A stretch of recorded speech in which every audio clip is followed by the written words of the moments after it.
What's going on, guys? Welcome back to 100% Chelsea. I'm back for the season, and I've got a fantastic guest with me. The man, the myth, the legend, the analytical king of the Chelsea community. Now, come on, man, come on. No, I'm not going to gas it. It's just tactics. How are you? You enjoy it though? You're good, is it? It's Niinii FC. No, I have fun with it. But, tactics and that this season, I'm feeling excited, man. Yeah. See, this pre-season under Frank Lampard, I've seen a lot of positives. We look like a team now that are going to create a lot of chances. Mm-hmm. If we bury them, that's a different story. Well, that's the biggest issue, isn't it? Yeah. I think it's going to be interesting. Obviously, as you can guess, because he's already gone straight into it, because that's what he does. You know, we're talking a bit about pre-season, little review, and then we're going to look forward to the season. Obviously, how Lampard should be considered, I guess, and all that sort of stuff. Of course. From pre-season, let's just rattle through it. Pretty decent, wasn't it? Impressive pre-season, of course. Not winning against Kawasaki for entirely. It's a bit annoying, but they're a very good team. They pose us some interesting questions that I feel we're going to come up against teams like them throughout the season. But yeah, we look like a team that knows how to create chances. Our midfield plays very good. How we play on the transition as well has improved. But most importantly, and it's one thing Lampard's been constantly talking about, speed. Speed is in our play. It's looked good. It's slick. It's fast. It's, you know what I mean. So that's one positive. It's a big thing as well because look, I'm a big critic of whoever's in charge, and you know that. I'm not going to hold back whoever it is. And I think Sarri obviously had his criticisms this season. It was very split last season. Split down the middle. I like the fact that Chelsea have not gone into a completely different style again, but kind of carried on the formula of possession-based football and letting it develop and seeing fruits of labour rather than just having this one season where it obviously worked out, but it didn't quite work out. Maybe it was the wrong time for Sarri, but I think, look, Lampard coming in, it's kind of reunited Chelsea. It's rekindled that love, I think, for a lot of people.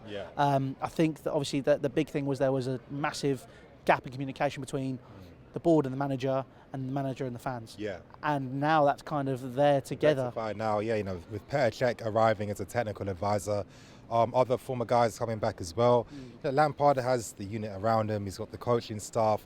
He's got the entire infrastructure he needs right now. So I feel that that's one massive advantage that Lampard has over every other manager. Now, I know people say that Sarri last season didn't do what people thought he would, but for me, it was like a first phase plan. You know what I mean? Agree. It's just like he came in when the squad wasn't ready for anything, and he put us on a good path. Lampard came, he said that, you know what, I care about adapting to teams, and he's done that, and he's seen the squads. He's realised, all right, I've got Jorginho, Cover, all these guys. I need to find the best of both worlds, and I think right now we're starting to see that. I think that's one thing which really excited me. I think Jorginho last season for me as a player, he was there to obviously create tempo, and thing is primarily obviously aid the team in terms of scoring goals. He made the balls, but he just couldn't get the assists. And I know that comes down to the centre forward as well, but at the same time it was a bit lackluster sometimes. It was almost too much recycling of possession and moving the ball. But now I think as we've seen, the ball's moving faster. We're getting up the pitch. We're very direct. I think that's something which we lacked a lot last season. You got the hunger, I think, because it's from younger players. Tammy Abraham, for example, Pulisic as well. Ross Barkley's had an amazing pre-season with some of the balls he's played, for example. Very good balls, It's one of those. Context, It's one of those where, look, I think that it is going to be a very different style of Chelsea, yet still very similar to what we saw last year in terms of possession-based football. Exactly. So I think that when it comes to fans, accepting this new style, it's going to be easier because if you're a Sarri fan, you're going to see bits and pieces in our game that reflects what we were doing last season under Sarri. How we build up from the back, that's still there. And I always felt that with Sarri's arrival, he would give us that massive advantage because, to beat the press in your own half, it's hard, it's tough. So the fact that we've got so many players accustomed to doing that is going to give us a massive advantage. Now, for me, when it comes to this season, my only worry is, are we going to bury the opportunities that come? I don't think so, because I think that experience comes into play with stuff like that, But I think it's going to be fun, and I think for me, really, my main thing this season is how the fans are going to be, you know. That's massive. Yeah, I'm hoping that the fans are going to be on point. I'm hoping the fans are going to be accepting and, you know, they're going to be patient.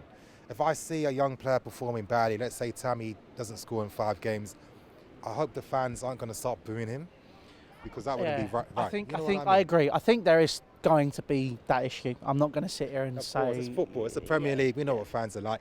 I'm just hoping that, you know, this season's a bit different because a lot of academy graduates are being introduced in the first team. Let's give them some time. It's what we've been screaming out for, and I think the toxicity is gone now. I think a lot of people are going to scream that I'm sorry out or that I wasn't, but you can tell that. Look, when he saw the opportunity that was Juventus, what was happening at Chelsea, Makes sense. It wasn't working, so he took ban, it. he says, you know what, if you're not going to sign me players, I'm going to keep it moving. That's what he did. Juventus came, paid the money, we profited from it. It's football. You know, now football is just so cynical that I'm just above it now. Like I don't really understand when people get so emotional about this business. We see fuckery happen every single season. You know, by now we should be accustomed to it and just accept this is how the game we love is. That's it. Yeah. And I completely agree. I think with Lampard, it's going to be interesting for me personally, because we don't know what we're looking at yet, pretty much. For me, it's a project. I want to look at this team and go, right, this season, as long as you're finishing top half, I mean, and people will be saying, oh, should be want to go on a cut run, should be winning top 4. Yeah, I'd love to have it, but realistically, I'm not convinced. I think, obviously, there's going to be Wolves, Everton. I think we could be in the best of the rest category, personally. We could be. I feel optimistic. I think that with how we're performing well, without guys like Hudson, Reece and Ruben, they're 3 guys that are going to upgrade the team when they come. I mean, Hudson-Odoi, with the money that the club offered him, the contract he's going to be receiving, this is the club telling the world that we've got an Mbappe-level talent. Because when you're not going to give an 18-year-old like this nearly 180,000 a week, that's crazy. 180? I thought it was 100. It's like, but with like bonuses and clauses, it could potentially rise to something that big. You know what I mean? Okay. Yeah. But the thing is that if you're offering someone that young, that type of money, you're not just hedging your bets. You've got guarantees and confidence that, okay, this guy is special. It's worth giving him this money to keep him because he's going to be what we need. Ruben coming back, he's going to add more goals to midfield. And this season, goals will be spread out, especially in midfield. Guys like Ross, guys like Ruben, Mason, I feel like they could get 10 goals each. I look at the defenders, they'll get a few goals. Tammy's interesting, I like him. But we're a team that we don't really get the best out of our strikers. The team don't really play to them. I'd like to see if that's different for this season. And I think it might be with more time, but still, you know, I've still got reservations. It's going to be tough. It's going to be very tough. And I think that's something that needs to be set very early on. Like I said, my expectations are minimal because I want to look at this team and go, right, there's no Eden Hazard. He contributes to 50% of our goals last year. So where are the goals going to come from? Let's see what comes from it.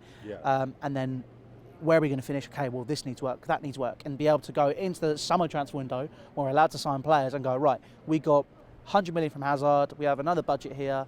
You know, it's stuff like Champions League football. Hopefully league place finish, Exactly. Right. So it's stuff like that where you can go, right, this is who we can try and sign. If we don't have Champions League football, then you go, okay, well, we'll go elsewhere. We'll look at other stuff. You have those options in place. But this is how I would be looking at it. This, for me, is the foundations that need to be laid for the first 2 years.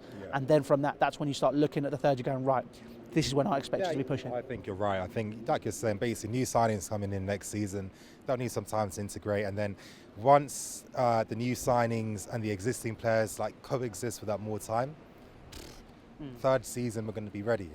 And I feel like that's the approach we needed to accept for a while, that if you want to get back to the top, it's going to take time. We can't expect to just get there through money or whatever. It's time, it's a process, and it's investing in that, you know what I mean? So, hey, I feel in a very good place as a fan right now.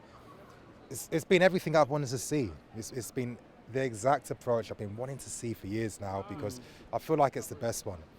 And I'm happy the club understand this. The club have built the infrastructures. When you're hiring guys like Peter, bringing back Claudes and all this type of stuff, Morris, this isn't pretend, this is serious. So I feel optimistic. And I think that is something to be optimistic about. I think like you said, it's a freshness which we're going to be seeing this year. And I think the reason my expectations are I think limited is the wrong word. My expectations are unlimited. I don't know what to think, so I'm just being open to Do it. you feel like top 4 is out of the question this season, or do you feel like we can do it? Because for me, I think we can get. I think we can do it. I think it's based on the other teams around us and how the Uniteds do and the Arsenals. I think the top 3 is pretty much secured. You look at, I think, the transfer window is shutting in. Is it? I mean, I guess maybe Liverpool and you say Liverpool, City, the 2 guarantees. Tottenham, you know what? Yeah, they've signed some decent players. Well, I mean, the transfer window shut 10 minutes ago, and nothing to do with. Everton agree 35 million deal for Iwobi. And there's a City have signed someone else. Yeah, they signed the Portuguese guy. What's his name? Cancelo. What? City have signed Scott Carson? Yeah, that was like, Wait, what? That's nuts. There's some crazy stuff going here. But I mean, look, there's been some fantastic signings. By the looks of things, I think that, Lo Celso didn't join, so that could, again, Tottenham could be in for a dogfight there. But look, I think it's in grasp, but at the same time, we are going to have to look over our shoulder this season. I think the Evertons, maybe not Wolves as much. I don't think Wolves will do a Burnley per se, but I don't think that with European competition, it'll be interesting to see if they can continue this march that they've got on the top 4, or if they kind of steady the ship for a season. But I think Everton are going to be chasing. West Ham could be in that category as well with some of the players they've signed. I still think we're a step above because, just remember we've got Jorginho, Kansé, cover our defence. We're not a team that's like a top 8 team. I think, we belong in that bracket of teams fighting to get into the Champions League. I think we're that good. But again, I feel like the bonus we may have may come from guys like Ruben and Co returning back to the team and making things happen. Well, I mean, it's going to be interesting to see what happens. But guys, listen, this has been your slow welcome back, I guess, to 100% Chelsea, and a slow welcome back to the season. I want to thank Niinii for coming on. Really appreciate that, man. But yeah, guys, listen, obviously, make sure you subscribe to the channel. There's going to be more content coming thick and fast with the Premier League season now upon us. Make sure you subscribe to Blue Lions TV as well. Up there as one of the best Chelsea content creators. Niinii's a really great guy as well. So, mate, listen, I look after my mates. But yeah, listen, guys, make sure you subscribe to his channel. Subscribe to 100% Chelsea. Follow us on socials. They'll be down in the description. And we'll see you next time. Take care.